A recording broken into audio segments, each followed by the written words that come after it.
এই কথাটি শুনে আপনি নিজেই অজান্তে খুশিতে কেঁদে দিবেন।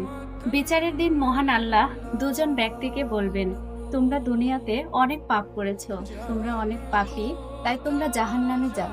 কথাটি শুনে প্রথম ব্যক্তি দৌড়াতে দৌড়াতে জাহান্নামের দিকে যাবে, আর দ্বিতীয় ব্যক্তি বারবার কাঁদো কাঁদো চেহারায় মহান আল্লাহর দিকে ফিরে ফিরে তাকাবেন।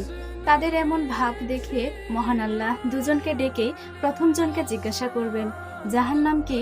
তা তো তুমি জানোই, তাহলে এত তাড়াতাড়ি জাহান্নামের দিকে যাওয়ার কারণটা কি? প্রথম ব্যক্তি উত্তরে বলবেন, হে আল্লাহ, দুনিয়াতে আপনার আদেশ কখনোই পালন করিনি, তাই এই প্রথম সামনে থেকে আপনি আদেশ করলেন, তাই আপনার আদেশ পালন করতে যাচ্ছি।